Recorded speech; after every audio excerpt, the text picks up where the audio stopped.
And we are rolling. Welcome, welcome, one and all, to the second episode of the Roach Warren podcast. I am your host, RDG. You can call me RDG, you can call me Relentless Doppelganger, you can call me Cal, call me whatever the fuck you want. It's absolutely fantastic to have you all here. Crack open a cold one, spark up a fat one, get your word puzzle out, get your big gloves that go all the way up to your elbow, get some housework done, do whatever you do when you're chilling, listening to your podcast. We're going to be here a while. We're going to be talking about all kinds of shit. Now, introducing this handsome motherfucker right over here, we have none other than the lead screamer, vocalist, whatever demonic way thing you want to introduce him. Introducing Maleficus. What's going on, dude? Welcome to the podcast. Hey, it's glad to be here, dude. I love your shit, love your reactions. You're a fucking badass guy. Been watching you for a while, ever since Forsaken, and I've been continuing to enjoy your content.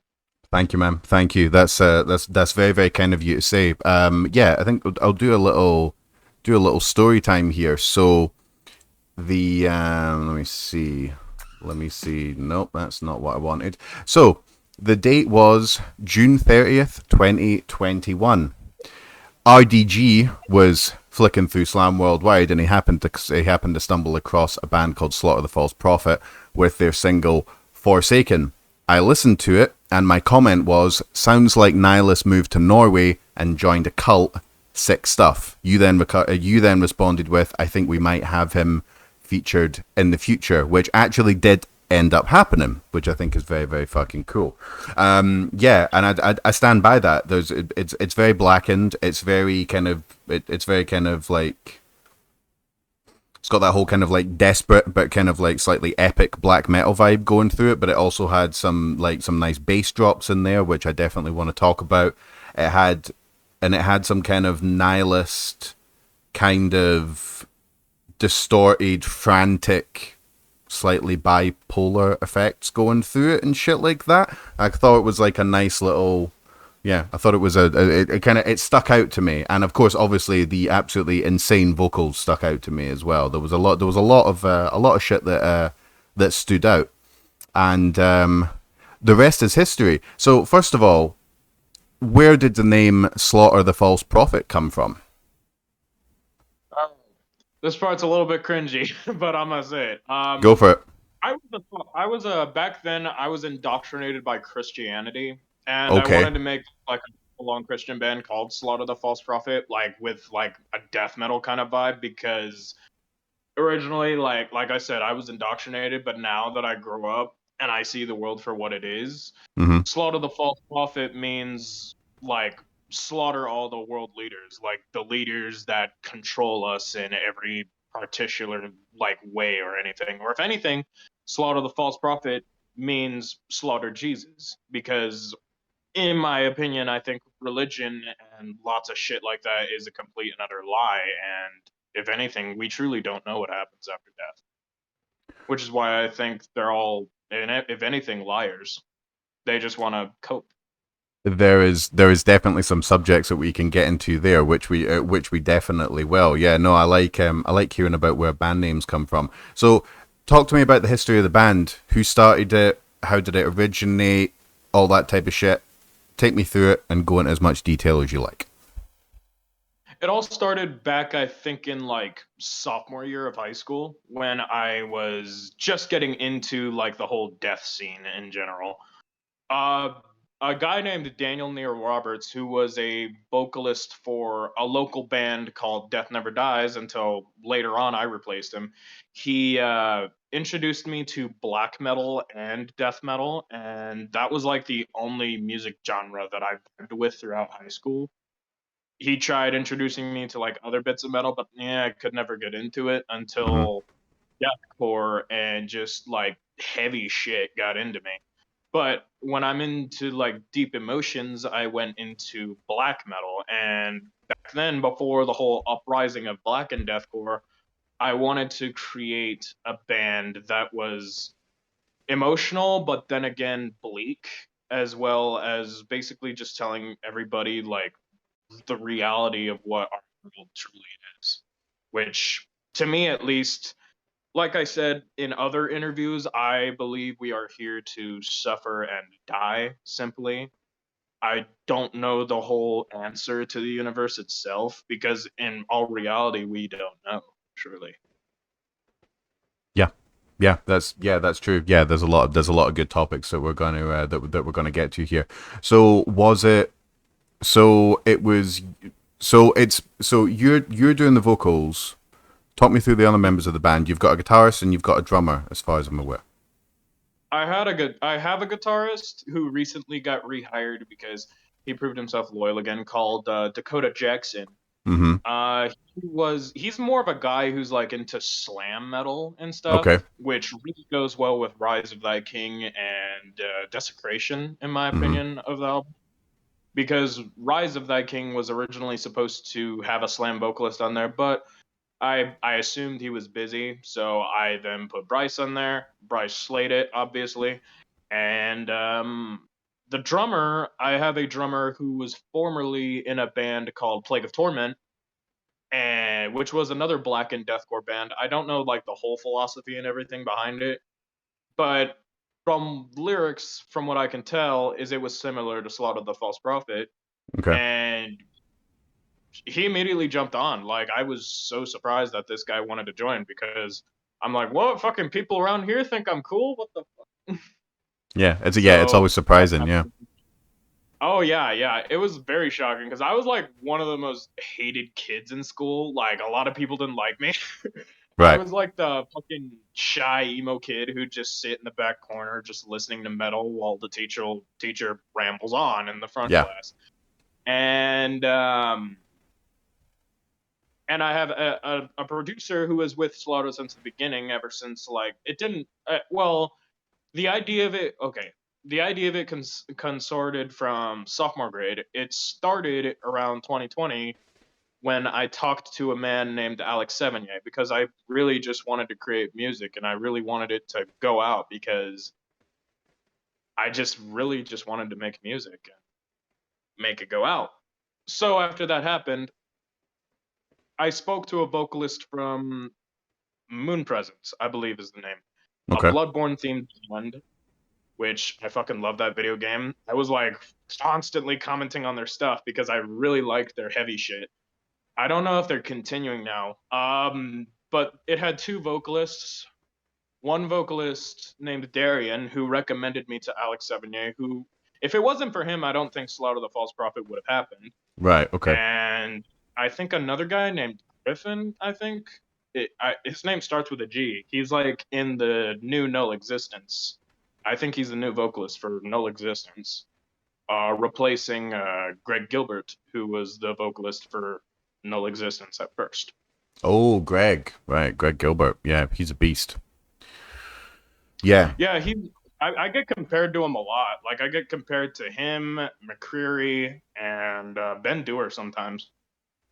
That is those are some pretty sick compliments there, I would say. Yeah. Those are yeah. Oh, what do you think I am? I wanted to ask you, what do you think of me as a What vocalist? what do I think you as a vocalist? I think you suck ass. No, I'm just joking. No, I really Oh, like. No, I think. No, I really like your vocals. There's a very very large black metal influence in your vocals. You've got a very nice kind of like shrieky style tone, but it's also very not messy, chaotic. It's very very chaotic. There's a part in Rituals of Sin. I was listening to Desecration this morning just to kind of get in like the Slaughter of the False Prophet headspace. And there's a bit where you're going really there's a bit where you're doing some really, really fast spitting stuff. The music's going it's super chaotic, and then you're literally just snarling. But not in a kind of Lorna Shore snarl way, like in a kind of like very old school black metal kind of like shriek style way. I think that's the thing that I like most about your vocals. They're also quite clear as well. Like there's a lot of moments when like you can actually understand what you're saying, and it's not just kind of really gargly, kind of like slammy deathcore style stuff. I actually wanted it to be that way because Yeah. like I was inspired by Joe from Fit for an Autopsy. I Mm-hmm. can't pronounce his last name, and I'm not going to because I'm probably going to get a lot of people in the comments Right. saying he's Yeah. a fucking idiot.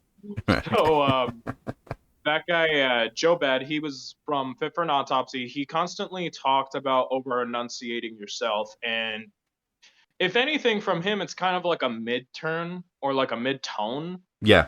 But I wanted to do that with my lows, and that's how I kind of went more like extending each word out. It's kind of like a long scream each time I Mm-hmm. extend them out. So I'm currently trying to teach two other vocalists about it currently, and so far they're doing pretty good. No, So that's far, cool, from what man. I No, that's cool. I mean, because there isn't exactly like like if you want to play soccer, if you want to do mixed martial arts, if you want to do this or that, you go and study those things. You can go to school for these type of things, but there's no kind of official school for extreme metal vocals or harsh vocals or anything like that. So it's cool when you get like I've seen a lot of like vocalists in the metal scene given quite a bit back as well. They're always like doing little vocal tips on TikTok and all that type of stuff because I've heard that a lot of the time it's just trial and error, and sometimes that error can be that you fuck your vocal cords up like really bad. Like guys just blow their vocals out like in a big way. oh yeah, oh yeah, you Yeah, got it right there. yeah. How so what made you get into vocals?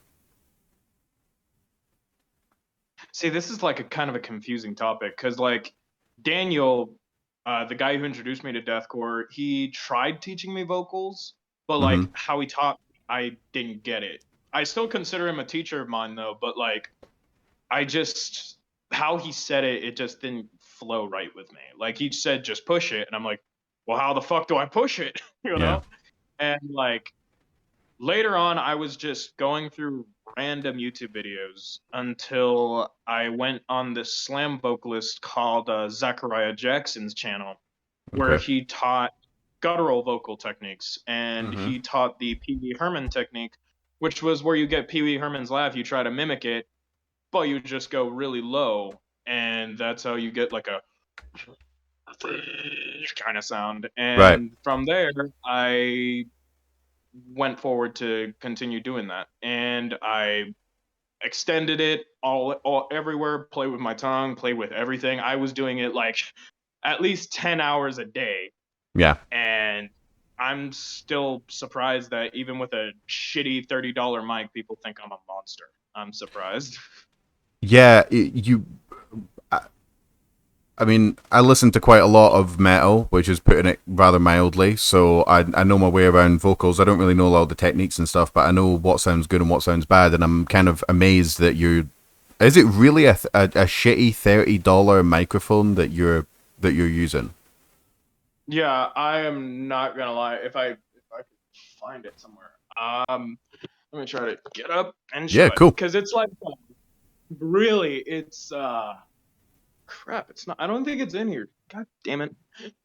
But what I could say about it was that it was just $30. It was just $30, and I have an app on here called BandLab, and I record just off of that. No Wow. effects, no straight up record off of that, and I send it to Alex. He tries his best to mix it. I mean, I got complaints about like the sound efficiency of his recording or of my recording, and overall, we got a lot of positivity with it. Oh yeah, it sounds So fucking great.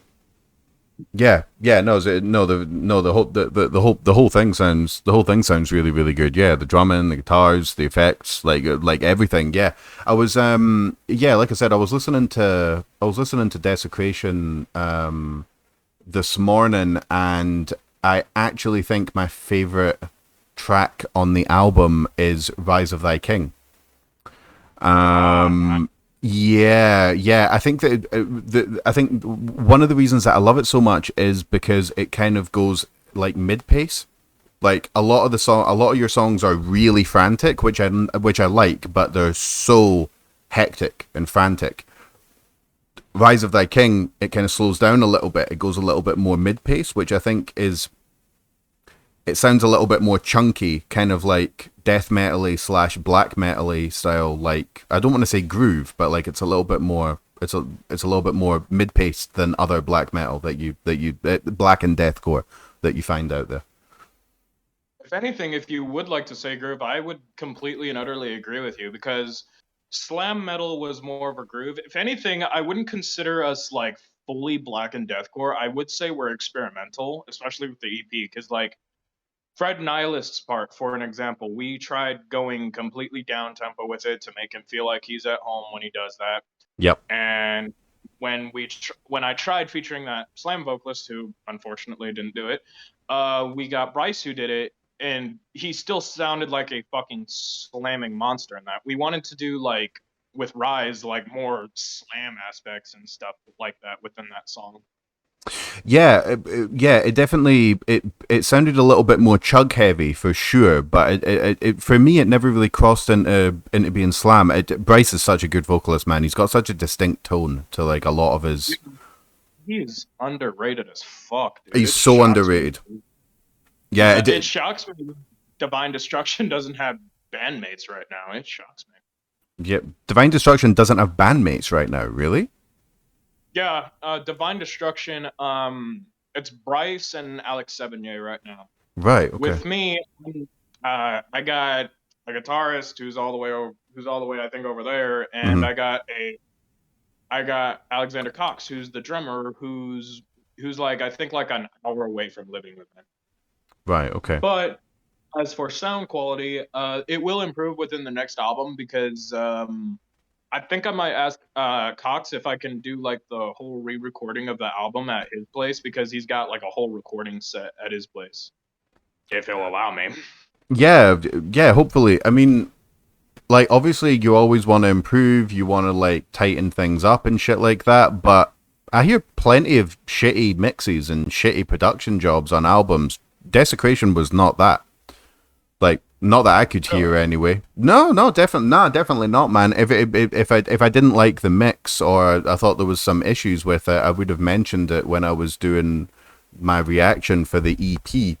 I didn't hear anything. I didn't hear anything really terrible at all. No, I mean, like I said, everything can always be like, it can be tightened up and stuff like that. But no, it sounded really, really good. Um, sorry, give me 1 second here. Yeah, Divine Destruction. Yeah, the Witch is an absolute fucking monster of a track. I think I did a reaction to that. Possibly, I can't quite remember. I've spoken with Bryce a couple of times. And yeah, My Suffering, that EP, yeah, I like that as well. They're crazy underrated. Like I said, it shocks me that like not a lot of people have gotten into Bryce, especially as a vocalist. Uh, Recently, me and Bryce we did a vocal competition, and I'm personally, like I said, personally, I'm just shocked he didn't win because he scored more than me, but like he didn't get up to like the top tier, like with the Vile Revelation guy, which yeah, he really deserves it, and a couple other good people who went up there. I'm just surprised Bryce didn't get up there. That vocal competition, was that with Total Deathcore?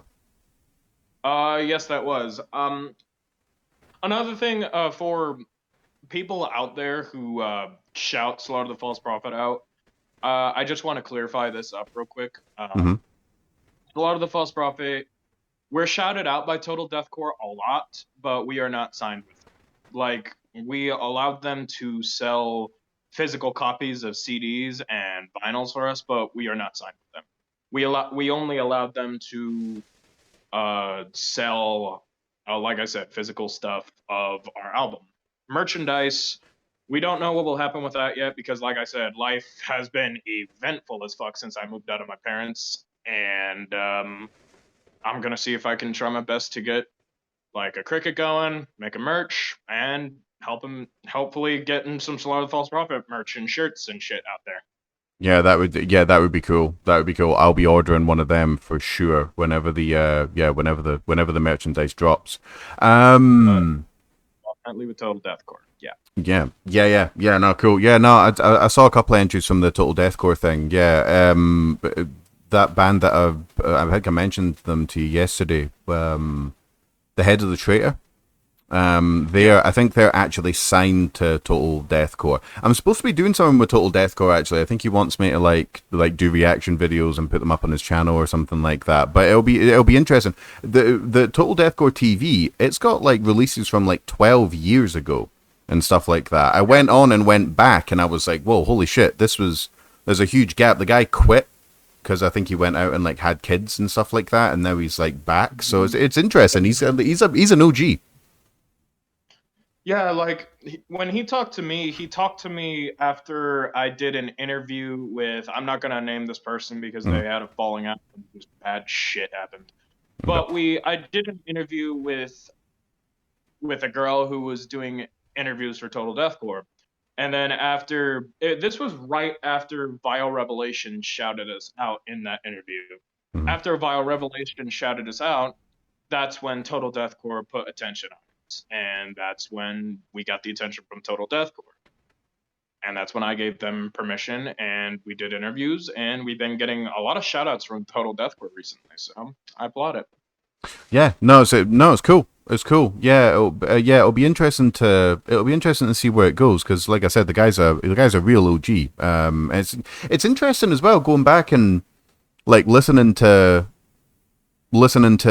music that was promoted by Deathcore, Total Deathcore, like 10, 12 years ago. Like just to kind of see what Deathcore sounded like, like way back when, because it's a pretty young genre of music. It's not been around a long time, but it's On for like, I believe, 15 to 20 years, I believe, by now. Yeah, I mean, it depends on exactly where. I mean, like, I imagine there's a range of opinions on where exactly deathcore, started. But I think people can agree that Job for a Cowboy were probably easily one of the early pioneers, and they kind of put it into the mainstream for a little bit, just because of how successful they were early on. Anyway, they fell off really fucking Yeah, hard.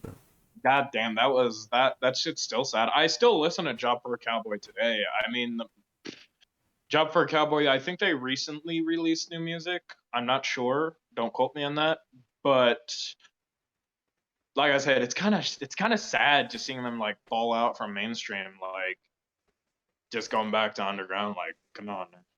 But Suicide Silence, they're still getting praise up till this day.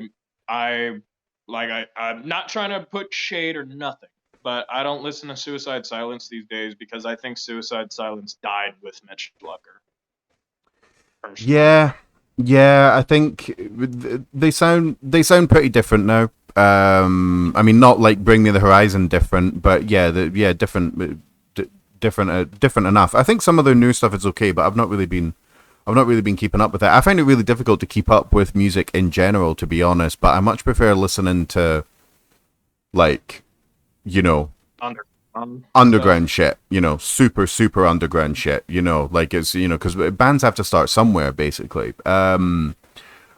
So when when that dude whose name I've forgotten, he was getting you into like heavier music, like death metal and black metal, was that kind of your first?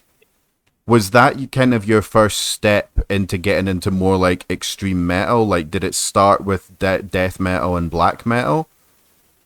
I mean, I would say it started out with a band called Alice in Chains. Oh, Those right, okay. guys, they were technically grunge, but lots of people were saying they were too heavy to be grunge. And my favorite song from them was the first song I ever listened to from the album The Devil Put Dinosaurs Here, called Hollow. Hollow has the heaviest fucking riff I have ever heard from Alice in Chains in a song ever. Right. And from there I just loved the heavy shit. And that's when I moved on to Slipknot for like a little bit. But I listened to the first three Slipknot albums, and then after the whole albums, I stopped listening to them. And then I went to Cannibal Corpse, And I slowly just went lower and lower and lower, and that's when I got to deathcore. Deathcore, my first band that I listened to from deathcore was Slaughter to Prevail, believe it or not. Slaughter to Prevail, right? Okay, right. I was so fascinated by this fucking dude and how low he went. But just as I went to after Slaughter, I went to Signs of the Swarm.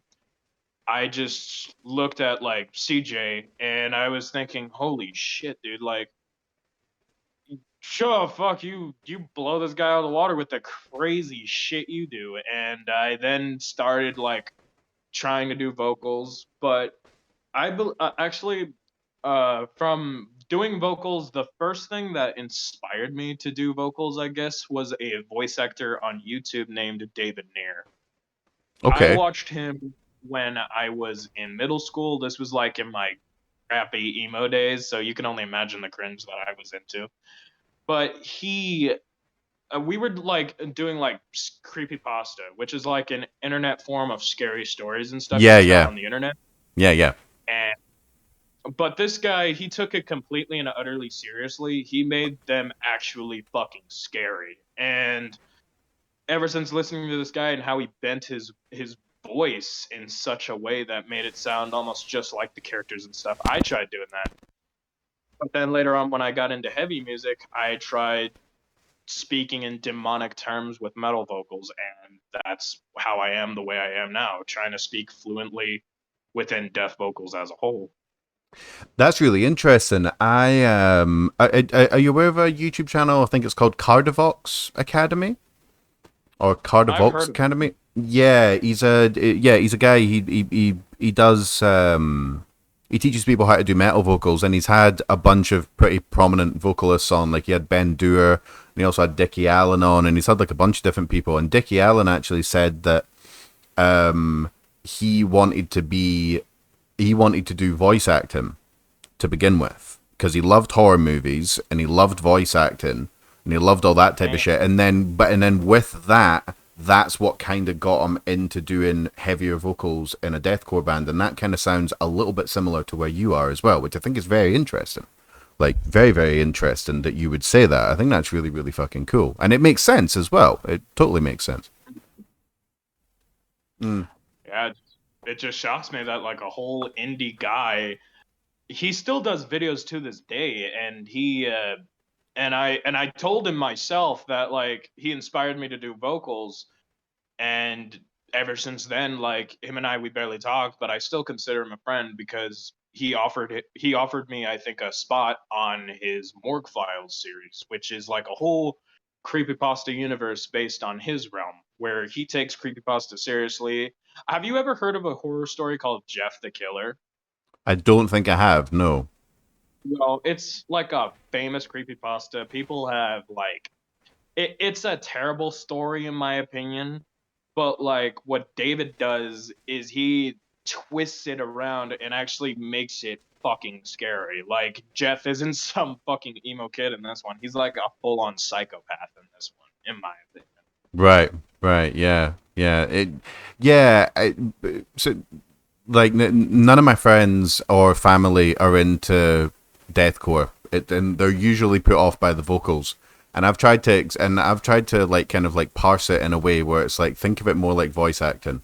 Don't think of it like singing. You know what I mean? Like it's closer to voice acting than it is anything else, really.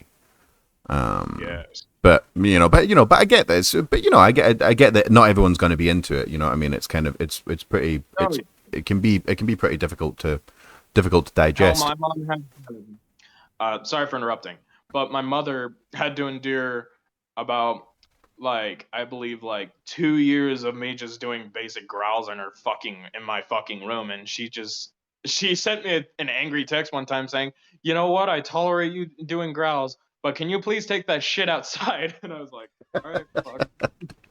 Yeah. Yeah, it's just like yeah, just vocals can torture people psychologically apparently, especially Christian women. Oh God, yeah. I mean, for sure, there are tens of thousands, possibly hundreds of thousands of vocalists that would only be vocalists because of their very patient parents not kicking them out on the street or fucking doing exorcisms or some bullshit. Yeah, I'm surprised my mother, she later on was at my first ever show, which, yeah, it had a shitty crowd, no mosh pits or nothing, because, No. well, it was mostly like an 80s kind of show, but I was like the only one doing death vocals there. Right. Um, her and my dad kind of supported me by showing up to that show, which kind of made my whole night straight there. I didn't care about the crowd. I was just happy they supported me Yeah. personally. Oh yeah, yeah, for sure. It's important. Yeah, yeah. No, it's super super important. Um, so when it comes to black metal, what were some of the early black metal bands that you started listening to? Like, what were the ones where you thought, yeah, I want more of that. That shit is awesome. Well, I first started listening to like the mainstream black metal bands, which would be Mayhem, Dark Throne, Burzum, and like mostly just like the black metal that you would listen to just off the top of your head. Yeah. But I later on moved towards American black metal, and I listened to the top of there, like which is would be Leviathan, Zaster, and just I don't know what it is about American black metal, but like they full on try to portray depressing type of shit and nihilistic type shit. Zaster and Leviathan, I think, really nailed it in the head on what I wanted to portray with my music. Because those guys, they Zaster in particular, this one band just oozes just negativity. It Right. talks about depression, nihilism, fear, and just bad shit in general. And then for Slaughter the False Prophet, which is a very biblical name, the blasphemy part came from a band called Death Spell Omega, which is an Italian black metal band. Those guys, they nail it in the head when it comes to like blasphemy and shit. They're very experimental too, extreme. I think even if you listen to them, I think you would like it personally. Yeah, I've For most deathcore people, I do recommend Death Spell Omega because those guys, although they're black metal, they get it extreme enough to the point where I think death people can tolerate it. So yeah. I recommend Death Spell. Yeah, no, I've heard of them before. I don't. I think I need to figure out a way to kind of incorporate my Instagram with my YouTube a lot more because a lot of the reaction videos I do are straight deathcore because there's a lot of deathcore out there, and also deathcore is really really diverse.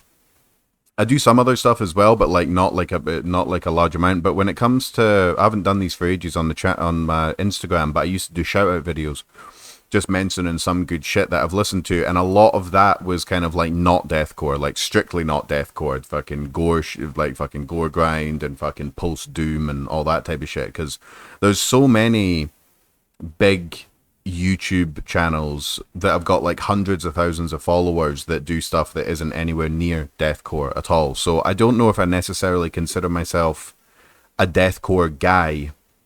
I think it's more that just that there's so much deathcore out there at the moment. It's kind of like it's kind of there's a lot of it, and I think it's some of the most interesting shit. And it's kind of it's difficult to react to like an hour long Doom album because Mhm.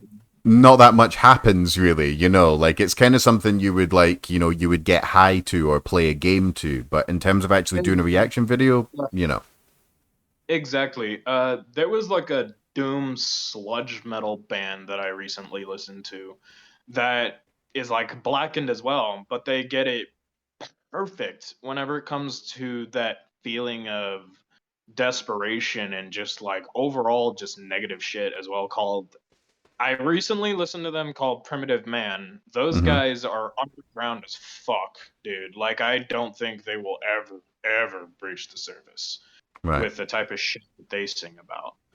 But I mean, I recommend them to you. Like Slaughter the False Prophet will be taking a lot of inspirations from them, especially for that third album that Hmm. will be coming up after this one. And it's like full nihilistic type shit. It's like really good, in my opinion. Yeah, no, that's cool. I'll need to. I'll forget all these bands and people that you've recommended me. Yeah, I'll need to get you to send me them all on Discord because I don't know. I will send them all to you right after this. I Yeah, yeah, promise I no, will.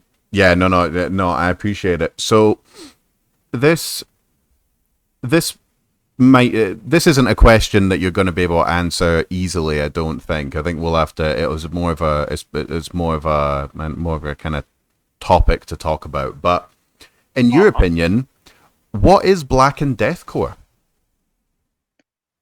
Oh shit. Okay, that one's kind of tough. The basic definition would be deathcore with just a lot of blackened shit into it. But blackened deathcore in general, I think, comes with a lot of shit. This one's a little bit difficult. The only okay, a lot of blackened deathcore, from what I've seen as of recent, has a lot of stuff to do with either being religious or anti-religious. Mm-hmm. The only blackened deathcore band that I've seen break this narrative was Worm Shepherd. Like Yes. those guys are like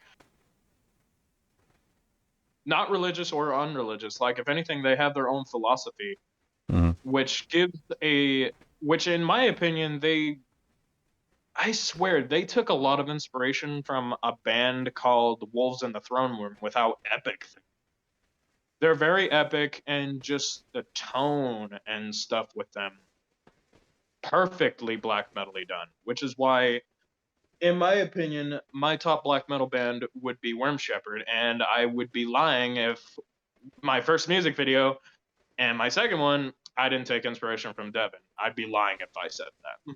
Oh yeah, of course. Yeah, was it the Frozen Lake? I think was that was when he was called Devon to Embers before Worm Shepherd became a thing. Yeah, definitely.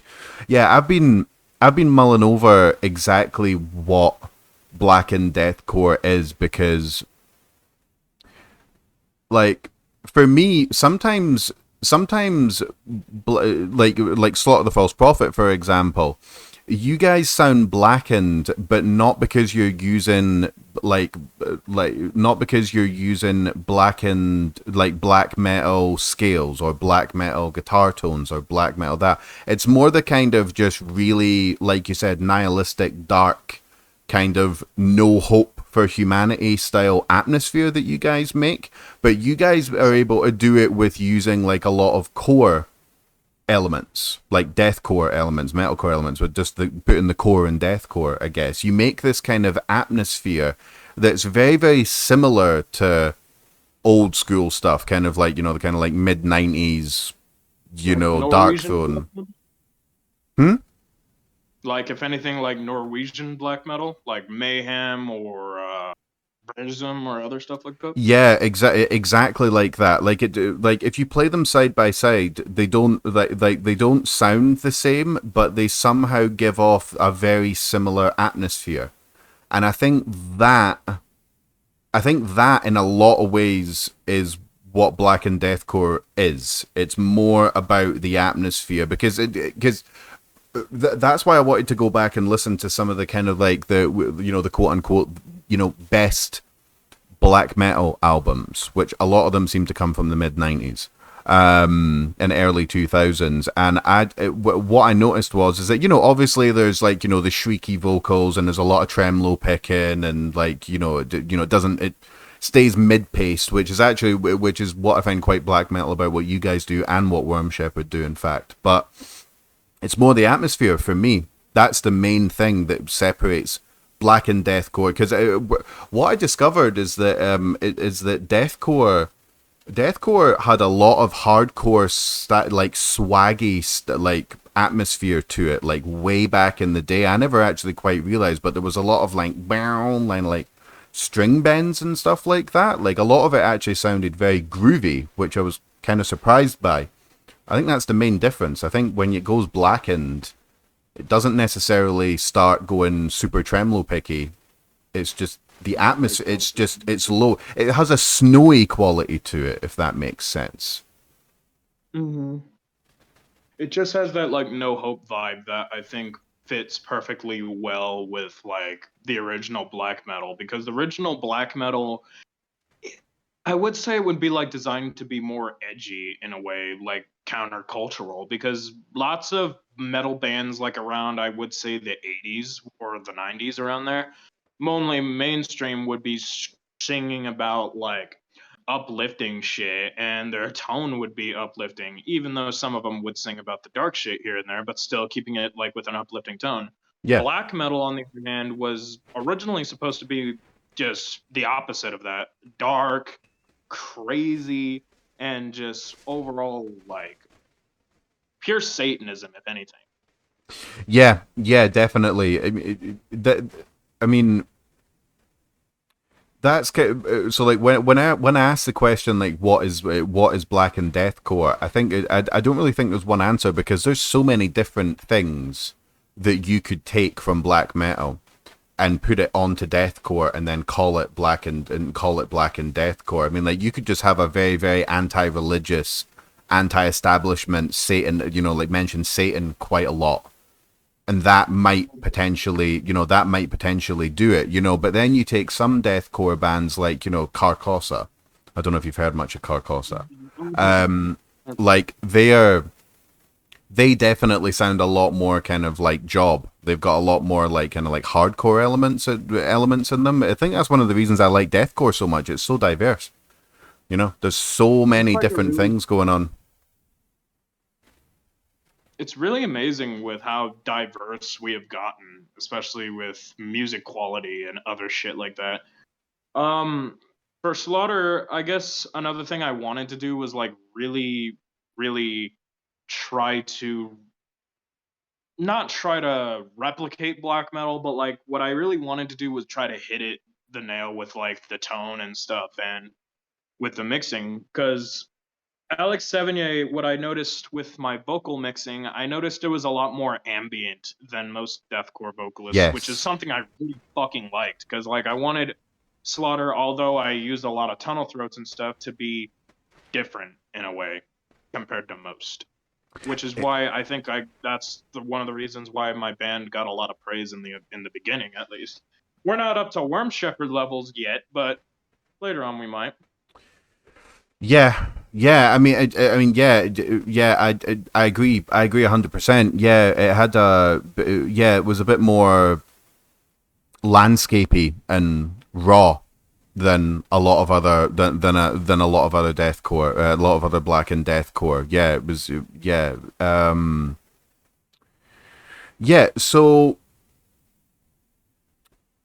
what was it about black metal that like I know it was like the kind of like nihilistic vibes and all that type of stuff, but like why do you think you were attracted to that so much? Like, do you think it was your Christian upbringing? Do you think it was just the fact that you just really were fed up with organized religion? Like, what do you think kind of made you go, oh right, this is bleak, this is the shit. I want more of this in my life.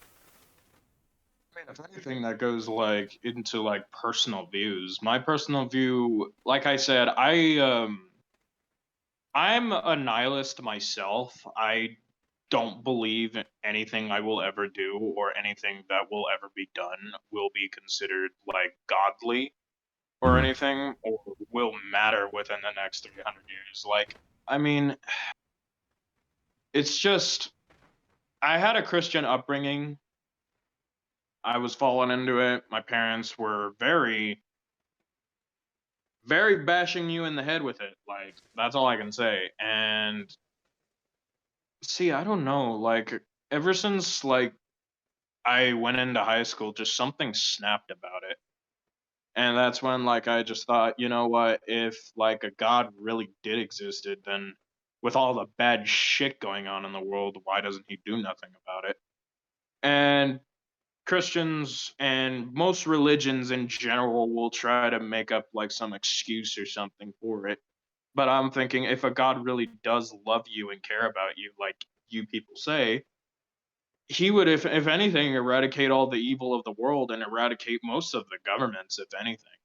And from there, I just went full on nihilistic and said, you know what, just nothing fucking matters. And if Mm. anything, it kind of does come with a side of depression too, because I've been really depressed throughout like my middle school years and somewhat through my high school years, and still somewhat am now because, well, my living situation and stuff.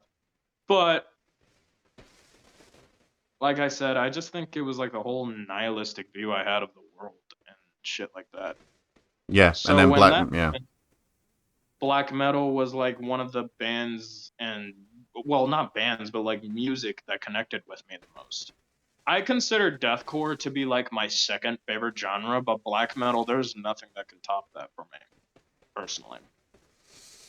yeah, yeah. I think I feel exactly the same way about religion.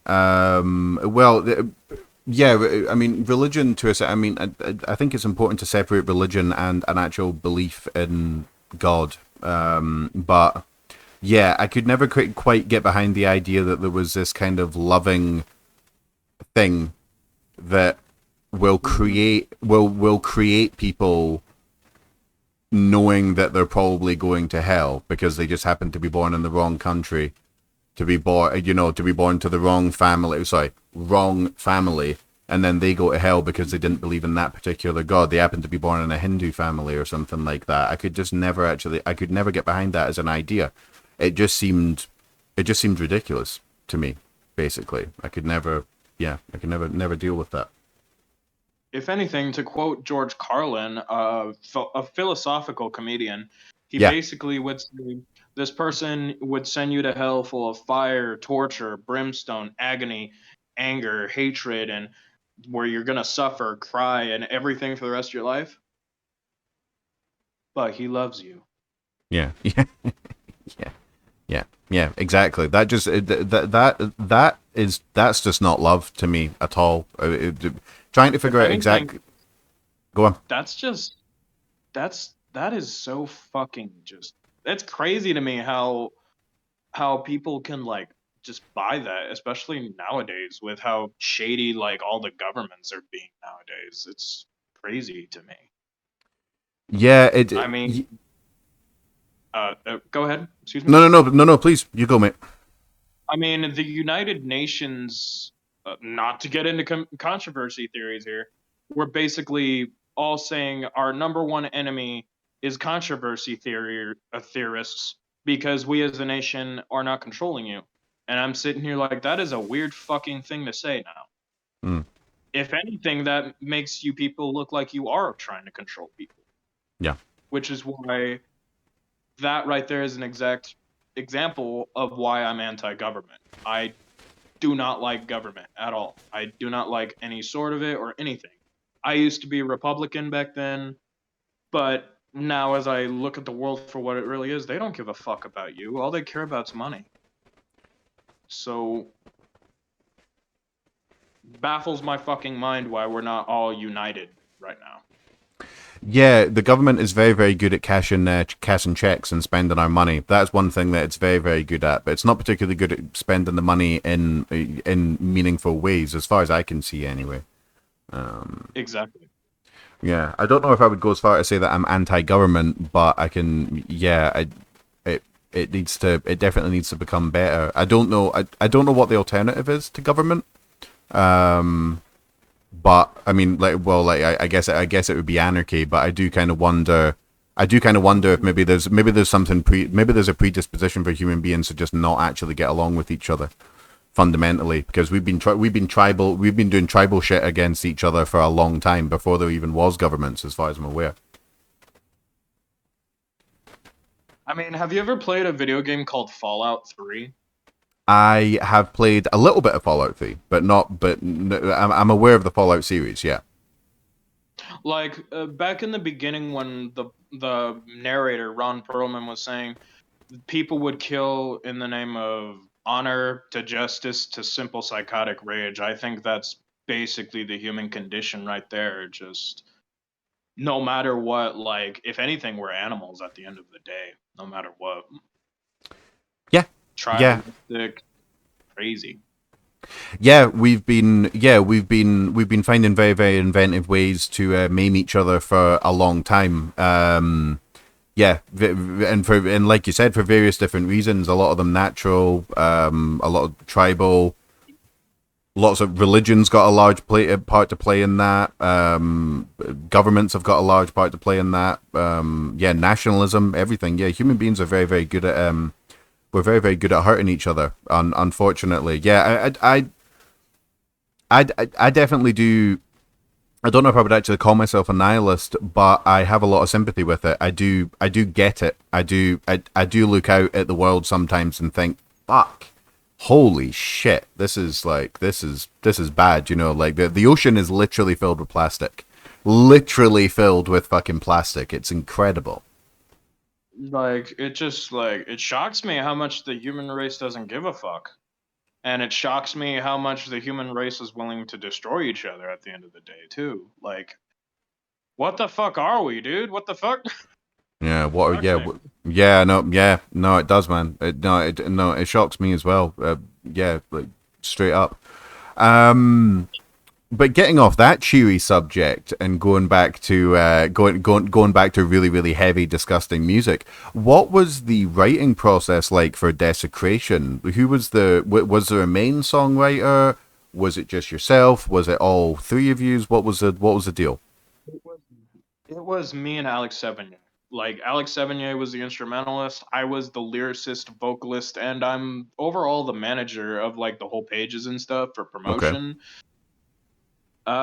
If anything, I sent Alex Sevigny the lyrics. He would go over them and he would try to write a song based upon it. And Okay. throughout then is where I'd record and try to fit each of the lyrics in. It's like a puzzle, practically. And Right. it's crazy how Alex Sevigny gets what I want because, like, whenever I told him that I was starting this project, I wanted it to be bleak, dark, but fast as well. Mhm. And he was like, "Yeah, we can do it." And I sent him a lot of black metal inspirations, and we got it from there.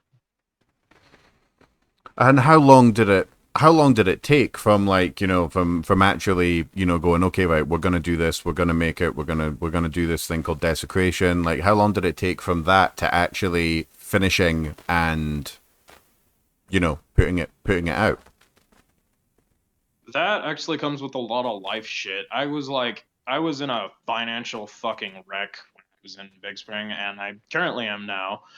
But because Alex Sevigny, like, I wanted to pay him, and of course, as a musician, making whole songs, especially whole instrumentals, it takes a lot of time. Yep. So I paid him in the process. Just I don't know what happened or what went wrong. Just like lots of just bills and shit popped up, and that's where the whole it all stopped production after I put out Rituals of Sin.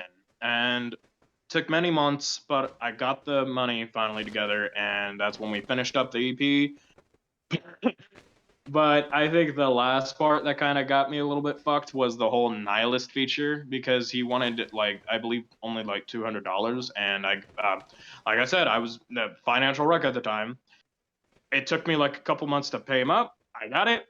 We got the whole song done, and we were like, okay, finally, we got Desecration. Fucking finally, dude. It was like a year, and I'm like, shit, dude, a fucking year to get a 6-song EP done. I mean, the album, it's gonna probably, from what I wrote down, it's already like 18 songs, and that one's pretty good right now. 18 songs. 18 songs on the next Lord of the False Prophet album. Yep. Wow. Holy shit. Holy shit, dude. That's fucking insane. So how I mean, first of all, I fucking love Nihilist. I mean, I mean, I also love Beyond. Is it Beyond Deviation, the band that he came Yeah, from? yeah. Yeah, I He really came like from them. Beyond. Hmm? Sorry, you What was go, up? you go. No, you go. Oh, oh, okay. He came from he. I believe the story of it was that he was at a show. He met a Beyond Deviation member, and he said, "If you need a vocalist, I'll be there." Beyond Deviation hired him. he went up there was a vocalist until I believe it was the song Identity Crisis where Beyond Deviation got the original vocalist back, and god damn that song was badass, especially the breakdown. And when that happened, they decided to make a remaster of the original, Hmm. and then that's when I think he spiraled out into creating Nihilist. And that's when 400 happened, and then right after I believe he left Beyond Deviation, that's when 666 started, where I was featured, and yeah, it all happened from there, and that's how Nihilist was by himself formed. Yeah. What did you say the name? Did you say Identity Crisis? Was that Yes, the? Identity. Yeah, I'm just looking that up quickly because I'm fairly sure. Yeah, Identity Crisis. Yeah, I did a either a shout out video or a reaction video to that. And I mean, not only is the song really fucking creepy, but some music videos, I'm not gonna call anybody out, but some music videos in this scene can be really cringy. They're meant to be scary, but they actually just come off kind of like stupid. That was not one of those music videos. That one was fucking unnerving, like to a in a big fucking way. Like, yeah, that's some fucking spooky shit for sure.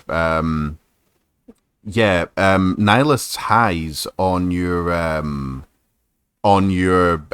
Desecration, yeah, holy shit. They are full on harpy vocals. And he can also do those whistle tone screams as well, which just fucking blow me away. I mean, I was debating on if I'd hire Gillamy or Fred on that one. I was debating on if I wanted to hire Beyond Deviation or Nihilist. But then when you said that, oh shit, he sounds like Nihilist, I was like, you know what? I might as well fucking put Nihilist and maybe put Gillamy on the next album if I ever have the chance to talk to him.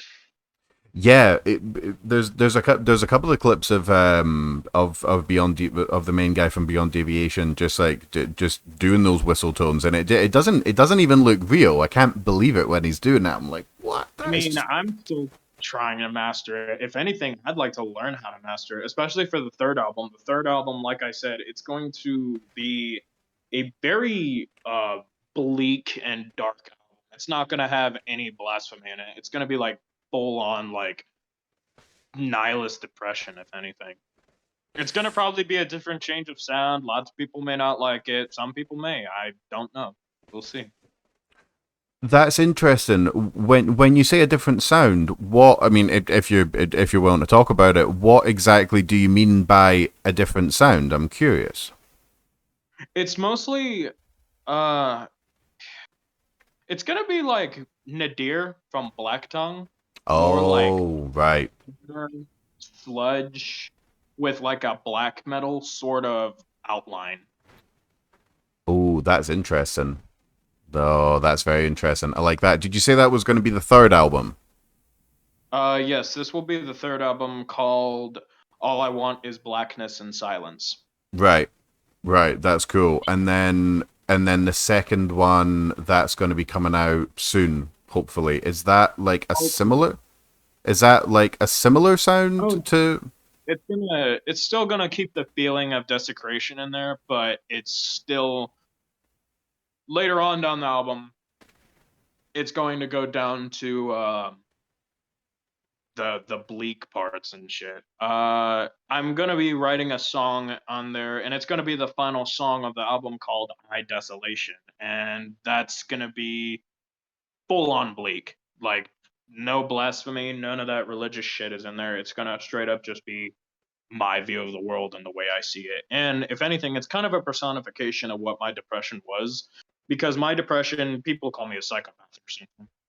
I heard like a lot of voices tempting me to do depression, which is suicide, of course. And Mm-hmm. that's I put all those voices into a song, which would be Forsaken. Forsaken was the original um, depression telling me to kill myself in that song, lyric wise. Yeah, I mean, I was actually having a look at the lyrics this morning, and yeah, I mean, my conscience wanes, constantly turning on me, voices haunt me. Please make this stop. Make this stop. Hmm. That'll do it. That'll fucking do it right there. Yeah. Yep. Yeah, holy shit. Yeah, I mean, Nihilist, he talks a lot about suicide. A, a lot about it. And I think it's a topic that needs to be talked about a lot more. I hope that people that listen to this type of music don't think that a lot of this bleak shit, especially depression and leading to suicide. I hope people don't think that it's just people trying to be edge lords, like just Oh trying to God. be edgy. Like it's relevant. It's incredibly I already, relevant. I already got enough comments telling me I'm edgy. I mean, I'm not trying to sing all that shit just to be edgy. I just want to put my shit out into the world and see what people think, you know? Yeah, I'm the same. Yeah, I mean, God Almighty, like Nihilus especially. I mean, he really scrapes the bottom of the barrel when it comes to depression and suicide and just the overall kind of bad mushroom trip, style of his music. It's really difficult to deal with. In the best possible way, like when I say difficult to deal with, I mean like it's awesome, but afterwards it's like I need to go and listen to some thrash metal or something if I can cheer myself up a little bit or something. Like holy shit, it's yeah. I think honestly, I really like um when metal turns emotional, like where it tries to convey emotion all very well. I mean, Shadow of Intent is a perfect example of this, where he turns melancholy, which should be like a depressing song, into a very emotional song. Yes. Like I really do like Shadow of Intent compared to the new Lorna Shore, which I'm not gonna shit talk Lorna Shore. That's like gonna be like a whole post on my Facebook. But yeah, I mean, I prefer like if you want like emotional sort of metal that like can truly speak to you, I recommend Shadow of Intent. I don't know why they're not on the top because they are underrated as fuck in my opinion. Nobody's like talking about those guys. Even though they got a big following, nobody's talking about them. Yeah, melancholy. There is something. There is. Yeah, the chorus to Melancholy. Actually, it's giving me goosebumps right now just thinking about it. There's something about that. There's something about that entire album. It's really it's something for sure. Weren't Shadow of Intent, were they opening up for Cannibal Corpse recently, like on a tour? They were touring with um As I Lay Dying and Whitechapel, and I think Cannibal Corpse. I don't know if this is true, so don't quote me on it. Joined in, and they, because from what I know, Ben, he really likes Cannibal Corpse. He's been inspired by them, and honestly, it was like a dream show for him, which I really am proud of the man because he really deserves it, in my opinion. He's yeah, his lows or gutturals or whatever you want to call them. Not only are they like sickeningly low, but you can actually hear the enunciation is good as well, and that's sometimes a criticism that I've got of CJ and the current Signs of the Swarm vocalist David Simonich. I think that's how you say his name. Their lows are really cool, but sometimes it sounds like a gargly mess. Like you can't really like you could write any lyric next to that and people would be like, yeah, sure, that's what he was talking about. I don't understand a damn thing this guy's saying, but I Yeah, vibe with the music. yeah. I really like Signs of the Swarm. Signs were I've had an interesting experience with extreme metal. I was a proper emo. Just how old are you, man? I'm actually 20 years old. 20 years old, right? Okay, cool. I'm 30. I just turned 34. So my first kind of experience with like heavier stuff was it was Bring Me the Horizon, This is what the edge of your seat is made for, and then it was Pray for Plagues. What was it called? What was that album called? I can't even remember. The one that had Pray for Plagues and Tell Slater not to wash his dick and so on. I can't remember. That's so I have annoying. not listened to Bring the May the Horizon. I have never listened to a thing from them. I mean, I understand like the whole nostalgia train from them, but like me, I was just brought up differently. I was brought up through if anything, my dad, uh, he was like 80s as fuck, dude. He still listens to 80s these days. He listened to Iron Maiden, old school Metallica, Yeah. better school Metallica, Yeah. and fuck, King Diamond. Yes, King Diamond. That was what his name was. Mm. And from there, he that's when I listened to that, and as I went lower into the underground, just black metal spoke with me more compared to emo. So I'm not really in like emo band. I call myself an emo because lots of people fucking did. I guess as an insult. So I mean, I was like, you fuck Yeah. everyone. Yeah, yeah. I was emo. I was emo as shit. Like I do remember. I do remember me and my friends listening to like a wide variety of music, and there was some heavier shit mixed in there. But the moment I think it was "Bludgeoned to Death" by Suicide Silence. I remember stumbling across that just totally randomly. I was trying out. I think I just got a new sound system. I just got a subwoofer. I turned this on and I was fucking blown away immediately. Every single thing about that track, and then that entire Cleansing album, I was like, "Holy fucking shit!" I didn't know. I didn't know that it could. I didn't know metal could sound like this. I didn't know it could be as heavy as this. His screams fucking blew me away. And ever since then, it's just really been extreme metal of all forms. Like right from then, I was like, "Holy fucking shit! This is amazing." You know it, dude. I mean, the first band you listen to that has extreme vocals, you think those are like the best vocals in the world, but then when you dig deeper and find more, it just turns out like they blew them out of the water or something completely. Not trying to talk shit on Mitch Lucker's vocals, but like I think he was like a perfect base start for what deathcore later on became. I Which is completely why I think a lot of people were saying that Suicide Silence was like the first deathcore band. Yeah, they were. I mean, for me, it's Despised Icon, Job for a Cowboy, Bring Me the Horizon, and Suicide Silence. Those were the kind of big four that they really encapsulated that kind of like MySpace deathcore sound. They really, really had that going from because they looked like emo scene kids, a lot of them, You but they made the most disgusting music on planet Earth, which was it was kind of interesting. Their fan base was, in my opinion, that's how Job for a Cowboy actually died because they all had straightened hair, they had the skinny jeans, like they had all that shit going on. I think a lot of scene people, a lot of emo chicks kind of just liked them sort of for that, half for that reason, half for the music, and then they went to a more kind of death metal sound, and then boom, they just dropped like the fucking stock market. Like it just went, like just straight into the ground, which was a real shame.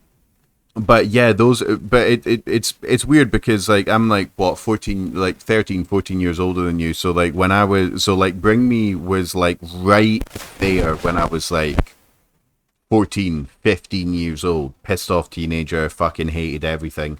And then Pray for Plagues, and I was like, holy fucking shit, like, hell yes, I'll take a bit of this. And then, yeah, and then I took a little break from it for a while, stopped listening to extreme metal altogether, and then Slam Worldwide, Cesspool of Ignorance, Slam Worldwide. Again, stumbled across that, and I was like, CJ, oh my fucking god, what are you doing? This is insanity. And I was like, boom, there you go. And that's it. That dude was a fucking monster when I first got introduced to him. That's like really the one thing that made me want to sing, actually. God. Yeah, CJ's, it wasn't just the It wasn't just it was just the range that CJ had. It was just he could do so many different things. And I like the fact that early signs was like quite atmospheric as well. They weren't afraid to like go a little bit melodic and hit those individual strings and you know all that type of shit. Create a bit of an atmosphere, not a black metal atmosphere, but you know, kind of like you know, an atmosphere. Yeah, Atmosphere, it had like a, I guess, like you said, it had like a melodic kind of tone with it to fit within that atmosphere, which yeah. is what I also liked about Signs of Swarm. I guess after CJ left, I mean, I initially did not like Dave because he tried way too hard to be like CJ personally. Because it was always the weird guttural they do the kind of shit that they kept doing, and the way CJ kept doing that, that's how it like all I guess started, and ever since that trend went on, Dave went and kept doing it, and I just didn't like that EP. But like ever since like Signs of the Swarm kept moving on from there, I really liked where they have been going. If anything, it sounds kind of like if anything, yeah, the new Absolver album almost kind of completely absorbs their first EP, which is like pure straight on fucking full on heaviness, if anything. Yeah, Which they've definitely embraced a new sound. I actually got to meet Dave, or David, whatever he goes by. I met them. It was a really fucking. Oh, you still there? uh Yeah. yeah. Did it interrupt? Yeah, no, no, no, no, no, no. The video just went. I just wanted to make sure I wasn't just fucking talking to myself, you know. No, it's just like a fucking notification popped up, and I was like, "What the fuck?" I'm trying Yeah, moving it. Just yeah, just got out of the way. So, my bad. Still here. yeah. No, no, no, no, no. Totally good, man. No, no problem at all. It was ingested, supported by Within Destruction, Signs of the Swarm, and Distant, and it was in Manchester, in England. It was a fucking banging gig. Like I'm not joking. It was fire from start to finish. I love Ingested. Ingested got me into slam metal, believe it or not. And then from slam, my first fucking slam band, I still consider him the best vocalist, would be Zachariah Jackson, the one who I consider my teacher, who taught me Mhm. vocals from that YouTube video he did.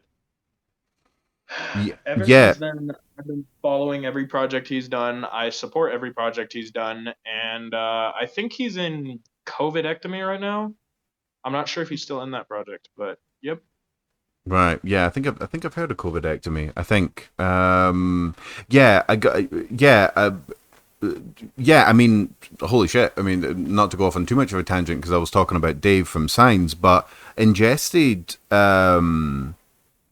They they're some of the. I mean, not the pioneers, but they're well respected in the slam community. I mean, they played their whole one of their whole earlier albums. I can't remember. Said something about suffering, beyond human suffering, the depths of Uh-huh. humans. Yeah, they I played it. think if anything. Oh, wait, go on. My bad. Yeah, yeah, no, no, I'm sorry. I fucking hate interrupting. If I ever interrupt, my apologies. yeah. But I think why they're so respected by the slam community is because in their earlier years they were playing slam, and they recently went high up in that community because back then I still think their shit still slaps, even their old shit. Oh yeah, oh yeah, And definitely, then yeah, they turned into this semi-deathcore slam band, and that's why I think they're highly respected among both the communities of slam and deathcore. yeah. Well, I mean, I first became aware of Ingested. Let me just actually.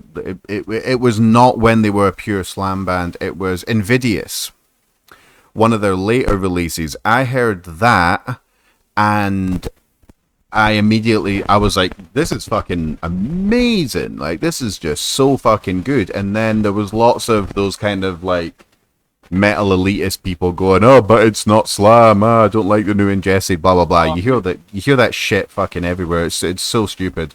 Like, And metal elitists piss me off these days, dude. They're annoying as fuck. Especially on every single goddamn metal page I see. I just see some asshole in the comments just saying this, that, the other, and I'm like, can't you just enjoy the fucking music?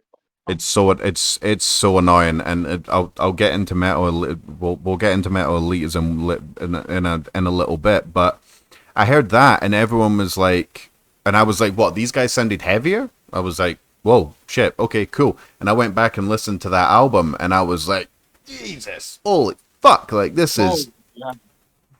oof. It was just pure like stank face. Like for the full hour, I was like, this is absolutely monstrous. And then they played that from start to finish at that gig in Manchester. Fucking blown away. But I met I met Dave after the gig. I went up just to like just to say hi, that type of shit. He ended up actually pulling a seat out and just kind of we'd like sat and talked for like 15-20 minutes, and I was like, what a fucking cool dude. Like he did not have to speak to me at all.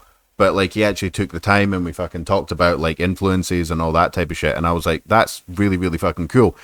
Saying that, his highs need a lot of work, especially live. His lows are really good, but his highs, they were a bit they were slightly weak.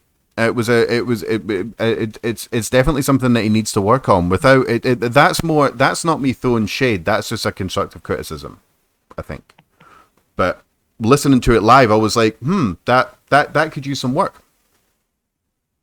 I even in his recordings, like I could never hear the highs. I never thought it was his lows or if anything like a mixture of his lows with a mid. I never knew it was a high, if anything. Yeah, I yeah, mean, it's his lows are ungodly, dude. Like, I mean, although I believe it or not, Signs of the Swarm, to be metal elitist here, were more slamming deathcore, which is why I respect the whole gargly type of shit because slam is defined mostly as like crappy death metal with like lots of like groove to it with a lot of just the heavy part of vocals, which is why I'm actually thinking about starting a slam band, believe it or not.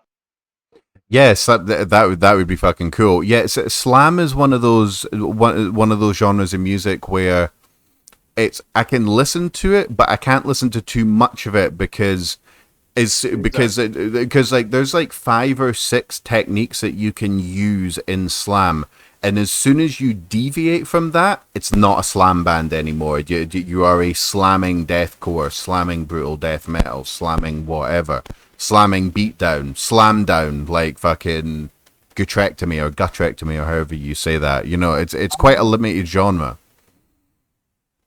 I wanted to ask you, what are those 6 techniques exactly that you consider to be only slam related? Well, they're not only slam Well, not related, only, but but like predominantly within the whole slam. you've obviously got the like that kind of like right up at the kind of like top, or I can't remember, like bottom frets, but what 1 to 6. You've got the harmonics, you've got the pinch harmonics, you've got a little bit of you've got a little bit of I don't know if they're called chromatic chords. You've got a little bit of them, and they're kind of thrown in like the same style, like that kind of like that. That to me is very, very typical slam. And then you've got the another thing that annoys me about slam as well is that the lyrics, not the lyrics, the vocals become really repetitive after a while. There's no I'm waiting for somebody to say this. Like, I mean, before I discovered Zachariah Jackson, I predominantly didn't like slam. I really didn't. I just thought it was way too fucking over repetitive. More over repetitive than why people say deathcore is over repetitive. I tell people flat out like if you think deathcore is repetitive, go to slam. go Those listen to guys some it like slam. Yeah. it seems just like a one note whole thing and people still praise it and like I didn't get it.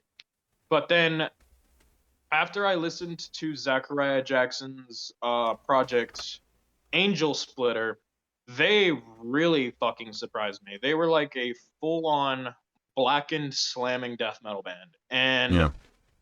what they did was they still had like slam, but what they did was like pull it back a little bit and like did like a little bit of like frappier kind of slam, Hmm. made it sound like, if anything, like a black metal version of slam. They had black metal riffs, and sooner or later, like during the drum solos, use flat out black metal vocals. Yeah. And from there, I just changed my mind. Like, you could do a lot with slam too. And I'm thinking about making a band almost just like Angel Splitter, because Angel Splitter was shouted out by Jared Dines when he was the shit at the time. But nowadays, I don't even hear about him now. Yeah. Yeah. Jared Dines. Yeah. I'll mention him in a moment. I definitely prefer my music slamming rather than slam, like straight slam.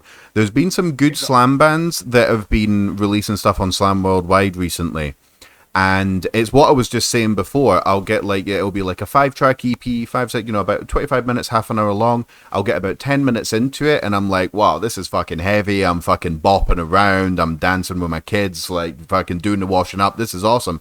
But then 15 minutes after that, and I'm like, oh, that was it. Like, you really kind of just blew your load in the first 10 minutes, and then it's like, oh, there comes the pinch harmonic. There comes it there's just not enough variety when it comes to a band that literally call themselves just slam. They're just a slam band. Slam and brutal If death any, metal is really cool because that's got a little bit more groove to it. You can throw in some guitar solos, but just slam, it's like, oh my god. if anything, if you would like just to completely change your mind on like slam, I recommend Angel Splitter. Like, Angel Splitter, just right? flat out, they broke up, but I plan to make a band almost just like them, because god fucking damn. I think that was like like I said, since it was predominantly vocalized by Zachariah Jackson, who I consider my vocal teacher, the guy who taught me vocals. Well, not directly teaching me vocals, but that video really fucking hurt me. An influence. Yeah, like it's a really big influence, and honestly, I think that whole entire band completely changed my opinion on slam. And I was like thinking to myself after listening to that EP, fucking wow, so slam can actually be fucking good. And from there, I listened to all of Zach's work, and I really think, in my opinion, he's the best slam vocalist out there, because he tries to do something. You don't even know what he's gonna put up next. Like, he could go with like a high guttural, mid guttural, low guttural, sometimes like a crazy high. He can throw in like excuse me, hardcore vocals. That guy, he's like really talented. I recommend him. Yeah, I mean, if ever I start looking off into the distance, it's because I'm on YouTube just like checking out some of these bands. And yeah, Angel Splitter, yeah, the 2019, November 28th. It's the last, yeah, and the genre, black and slamming death metal. I'm gonna check the shit out of that as soon as we get done Dude, here, dude. the heaviness in that album is fucking immense, man. Like, it's crazy. Yeah, they've got Yeah. releases on Slam Worldwide like 5 years ago and shit. That's fucking awesome. I Yeah, still that listen to it to this day. I keep trying to bring it up with Zachariah, but apparently it was like a bad thing, so I try not to talk about it too much with him. right. But overall, I think it's like, in my opinion, the best band he was in. Yeah, I'm definitely gonna check some of that shit out. That shit looks fucking groovy, man. Yeah, it really does. Yeah. Just because of that band, that's how the Desecration artwork came up. That whole artwork was made by the same artist who did the Angel Splitter. Oh, right, that's cool. No, I like that. Jing- Yeah, I like that. Yeah, I mean, the bass drops that you put into Desecration. Another thing as well is that you didn't go overboard on the bass drops. Like they were unusual. You don't. I can't off the top of my head. I can't think of another black and deathcore band that used bass drops. There's there's definitely no bass drops in Worm Shepherd. as far as I'm aware. Like I've listened to all of their shit. I can't think of any bass drops. Well, the River of Knives, I think, uses a bass drop within their breakdown. I think. I'm not sure, but I think. Right, right. Like the they ever had, in my opinion. Yeah. Yeah, I do. Yeah, I mean, I guess I probably should have said it's not prominent anyway. Like, I don't think they use it a lot. You use it quite a bit, but you use it kind of like sparingly, and it's quite like cool. You don't go kind of like. Have you heard of extermination dismemberment? Yes, I have. Yeah, they are what I would call. If someone said to me, name a band that you consider slam. Basically, almost just slam. Omnivore by Extermination Dismemberment. That's about as slammy as it fucking gets. In terms of modern slam, anyway. Like, off the top of my head, like, that's slammy. The bass drops in there are fucking unbelievable. That last one is just like, like, the skin just goes off your face type thing. You know, you're just a skull by the end of it. But Yeah, it hits you hard. it's fucking insane. Those it's like what we were talking about to begin with, where it's like what exactly, like what parts can you take from black metal and put it into deathcore. I would say that the bass drops there, I think that's a pure slam thing. Personally, I think those kind of doo, that's slam shit. As far as I'm aware, that's the kind of earliest origin like of it. Like, would you agree with that, or do you think it comes from other genres as well? If anything, I kind of do agree because like the whole slams. I told Alex like the breakdowns just make them as fucking heavy as possible, and he puts the breakdowns in there, and then he does that big bass drop with them, which I fucking adored with the breakdowns because if anything, it's like a punch to the face whenever you're doing it, Yeah. or at least it feels like it sound wise. And from there, what am I trying to say? I would say, yeah, I agree completely that it's predominantly like a slam thing, and sometimes if you'd like to make like a fucking kick to your song, I agree, 100%. Yeah, yeah, it's interesting. That's one of the things that I like doing. Was one of the many things I like doing with this little kind of line of work that I'm in. Well, work if you can call it that. It's that the music is so diverse that it's interesting to go. All right, that's black metal. All right, cool. Listen to a bit of black metal, and then I listen to Dark Throne, and I go, all right, that does sound a little bit like Worm Shepherd, and it's like, oh, a bass drop. Oh, that's interesting. Where did that come from? And then this gets, there's so many interesting bits to take apart and go into the history of and listen to individually. That's one of the things that I like about this style of metal the most. Really do. Yeah, I love that shit. One thing I want to mention actually, and maybe clarify a little bit, the really really frantic black metal guitar solo that was at the end of Desecration, not the album, but the actual track Desecration, that one that was kind of like a knife attack. That I listened to that again this morning, and I just don't know what to do with it. It's a really really weird. It's a really really weird touch because it's very much a black metal solo, in my opinion, anyway, or maybe black and death metal. But it's got that kind of. I don't quite know the terminology to it. It kind of sits in the mix like a black metal solo. It took me so much by surprise when I was actually doing the reaction that like I don't think I quite like articulated myself correctly, but that's a really really interesting touch to put that in there because you don't really get too many guitar solos or guitar sections or whatever that are like that. I'm guessing that was Alex. I mean, that must have been Alex. Like altogether, he just went, "Yeah, fuck it, I'm gonna put that in." Like right Yeah, at the I end. could have definitely invited him on this podcast because he'd explain like a lot better than I would. Like I provided most of the black metal examples and stuff. Hell, some of them fast, some of them basic, just ambience and stuff. And he, in my opinion, he followed them to a T. Yeah. Yeah, it was interesting. Like it just it sounds so strange on the backdrop of just so much heaviness and bleakness. Well, not maybe bleakness. I really really don't know what to make of it. But I hope it didn't seem like I was shitting on you guys too much when I said I didn't. I liked it in isolation, but it just sounded so weird within Black and Deathcore. I just never heard anything quite like it. I thought it was really well played. I don't know. I felt like it kind of needed something else to it to make it work. Maybe it needed to be longer. Maybe it needed to be put in a different part of the song. But I did feel that the actual song Desecration. I think that was the most black metal of the album. I think that sounded. I think with the mid pace of it, with that guitar solo, with the vocals, that sounded a lot more black metal than anything else. I don't know if you agree with that, but that's kind of what I got like from listening to it. I mean, my favorite personally is Rituals of Sin, simply because of just how much fucking lyrical blasphemy I put into it, and just Yeah. how much I told Alex, like, if anything, Rituals of Sin is like an outlook into what's to come in the next album. Each final song of like our albums, we would like to, if anything, it's like a teaser to like the next project that we're doing. Oh, Personally, right.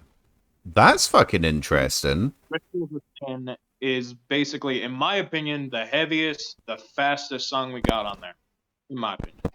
Yeah, it's definitely the fastest for sure. What was I going to say earlier on? Yeah, um, I like the breakdowns. They they were kind of on the border between like a kind of groove, between like a slower groove that you would get in like death metal and an actual breakdown. Because when I think breakdown, I think of a kind of like like there's about like a half hour break in between like the guitar and the vocal and like the cymbals and stuff. But they were a little bit more like kind of like groovy and a little bit more immediate on Rituals of Sin, which I really really liked. Like the if you want to call them breakdowns on Desecration, they were very very different from how Worm Shepherd do a breakdown.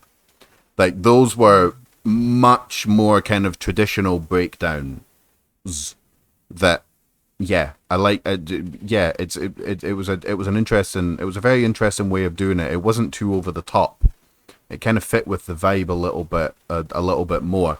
And then I think if they'd been kind of more Worm Shepherd breakdowns and you used bass drops as well, I think that would have taken a little bit of the magic away from the EP in general. Just my opinion, but I liked how you put it all in there for sure. Oh yeah. We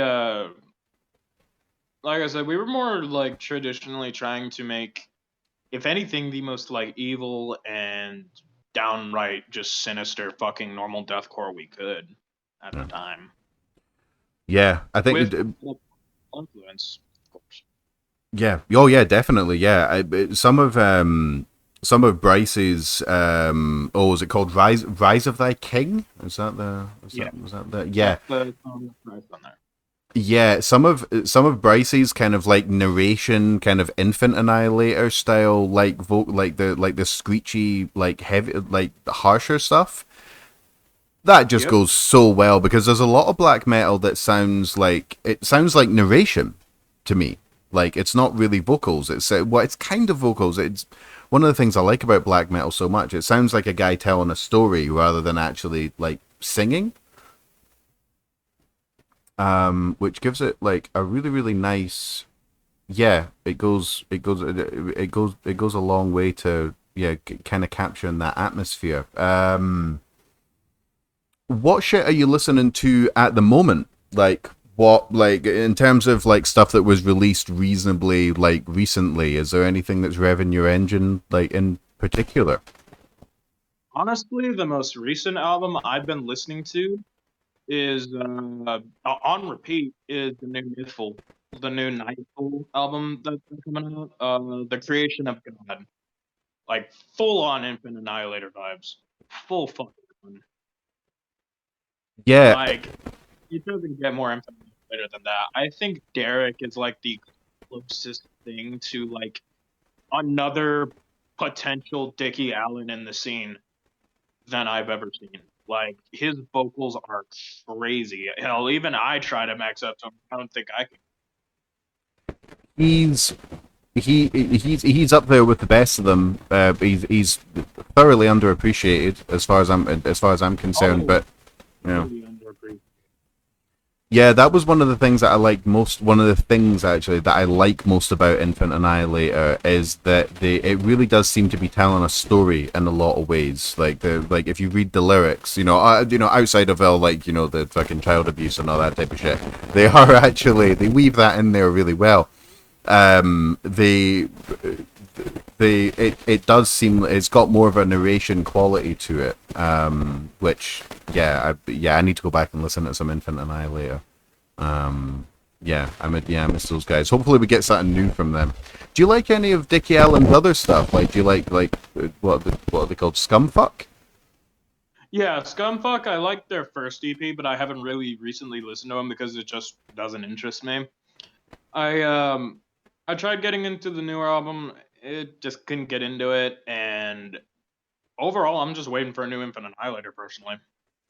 Yeah, me too. 'Cause Me too. Scumfuck, really it just sounds like generic deathcore with Dickie's vocals in it, which is not a criticism, it's just more or less just my opinion. Yeah. No, I get you, man. I get you. Um, you mentioned Black Tongue earlier on. Are you a fan of Black Tongue? Yep, I'm a fan of Black Tongue. I don't know. I wonder if they're gonna make new stuff because Nadir, honestly, they made it sound like it was like their last album, if anything. The way they talk about it makes them sound like it. Which I'm not gonna lie, after the third album for Slaughter, I really don't know where to go with it after.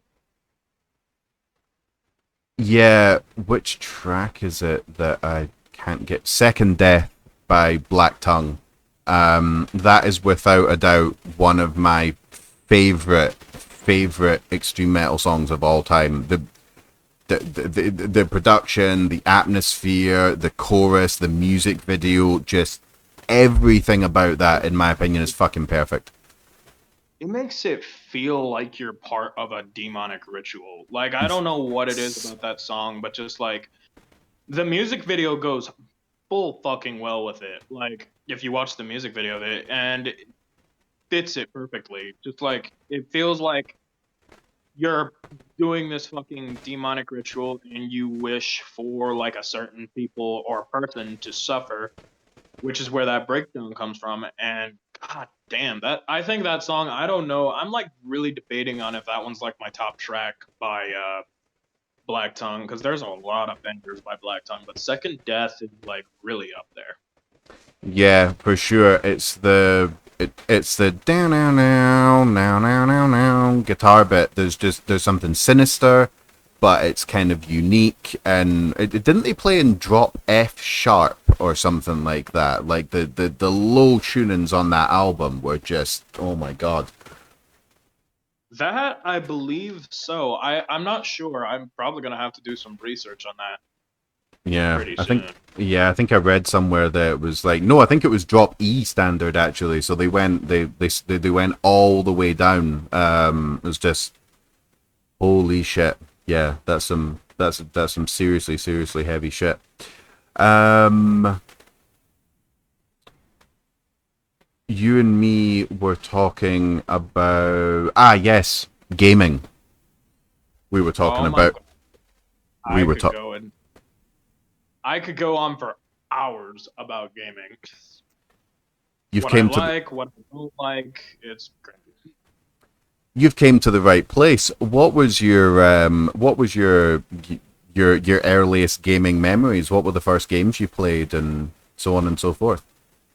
Believe it or not, the first ever game I have ever put my hands on was The Legend of Zelda: Ocarina of Time for the Nintendo 64. Yep. Full on, that's a classic. Like a big epic fucking adventure, a lot to do, lots of places to explore. I mean, this kind of goes with like my whole gaming criticisms nowadays is the more content you have, the better your game is, and if your game plays well, the more I will like it. Like I okay. when we talked, I kind of bashed the new God of War because Mm, like it's kind of a downgrade compared to like its original state, you know? yeah. Like originally it was like very complex with its combat, very detailed and enemies and everything. But the new one, I don't know where Cory Barlog has gone, but I don't know, man. Like, I really don't like talking shit about other people, and especially in like the gaming stuff and on your podcast and stuff. But like, Cory Barlog, what are you doing, man? In my opinion, because like the more content you have, content beats like story. In my opinion, I just Interesting. content is always king. Content is always king. Well, going back to Ocarina of Time, I've got a lot of. I mean, that was one of the earliest games that I played. I remember there being so much hype around it. Best game of all Oh, time, blah blah this, blah blah that, so on and so forth. And then I got an N64. I think I was a heavy gamer when I was younger. I still play. I still play games now, but not quite as many. And I still play video games, but like I told you, my TV broke over the weekend. My stupid ass. yeah, yeah, it happens, dude. It happens. Yeah, I played Ocarina of Time, and I was just fucking blown away. I was like, "Holy shit!" This is just from the music, the atmosphere, the kind of the somewhat open world, everything, the originality. It just I remember at the time it just absolutely blown me away. And I've played a little bit of it like recently, but like an emulator on my PC. Maybe it's just nostalgia, maybe it's the fact I'm really biased, but I think it holds up. I think it's still a good game now.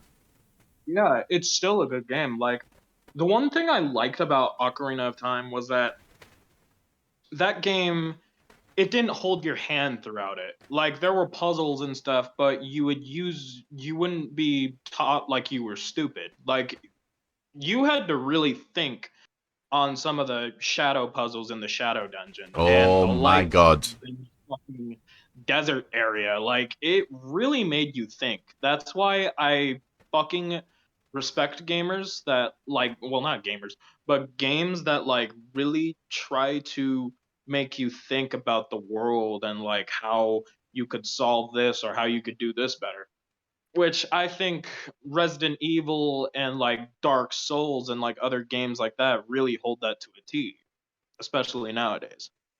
Agreed. Yeah, agreed. It was there's so many parts of for me you could just have the combat, the story, a couple of the items, and maybe changing from an adult to like your young Link to adult Link, and it would still be an incredible game. But then you throw in the day and night cycle, you throw in the fact that you can actually play the fucking ocarina. It's an actual working instrument. Throwing like that game went over and above what was necessary for it to be just an amazing game, and I think that's why it's still a classic now. And whenever there's modern game publications like when they talk about the best games of all time, that's always in the top five. Most of the time, the top three. Oh yeah, it's like always mentioned. I don't really check up like most gaming news sources because most of them, in my opinion, I think are like full of shit whenever it Yeah, comes to like recommending new games. But like whenever they talk about the best games, just a slight smile from me always happens when they mention the Ocarina of Time. That's like the, in my opinion, like top tier what a game should be, in my opinion. I I'm think with that's like yeah. a full on masterpiece of a video game. Like, I could never recommend it enough. Although you don't customize your character or do all this other shit, the story and the adventure itself is what makes this game so amazing. Agreed. Agreed. Yeah, it's whenever I talk about Ocarina of Time, the music instantly starts playing in my head. And you know exactly what fucking song it is too. It's like the song is so nostalgic that like fuck, whenever I listen to it like in the Zelda in other Zelda games, I instantly think about Ocarina of Time. Like that's how much Ocarina of Time has sealed itself within me. Hell, I think like my second favorite in the Zelda series Uh, Probably people think I'm stupid for this, but I really liked Twilight Princess because it tried putting Zelda and like Link and Ganondorf into like a darker turn of what would happen in the world. And Yeah, if anything, Majora's Mask, I think both of those are like competing for number two because they are both so good with like the dark themes and stuff. Majora's Mask was definitely darker. I played it, but I never like properly got into it. The thing that I remember. You still there? Uh-oh. Ladies and gentlemen, we seem to have lost our guest. Nah, it's all good. It's all good. We'll get him back. We'll get him back. No big deal. Just wait a little bit. My fucking vape ran out of charge. I knew I should have fucking... Look at this shit. Look at that. Look at that. It goes... Oh, it's going again. Oh, it's alive. No, it's not. Check battery. Suck. So bad, man. So bad.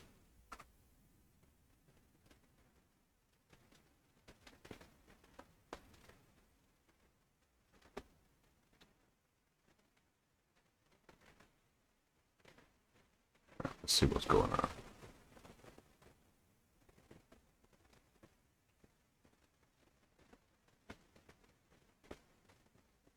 His phone probably ran out of charge or something like that. It's all good. We ain't on the TV or anything. Let me just get my big beautiful face up, and I'll just spitball with you guys for a little bit. I think unfortunately some of the music is not the music. The voice is slightly out of sync. I'm not 100% sure why that's happening, but it's all good. Um, right. I tell you what we'll do actually. Oh. Oh, we might have him back. Might have him back. Right, I'll tell you what we'll do, guys. We'll take a little break there. This can be part one, and I will disconnect, try some different settings, see if we can figure out what's going on, get this to run a little bit better, and I will see you guys on part two later.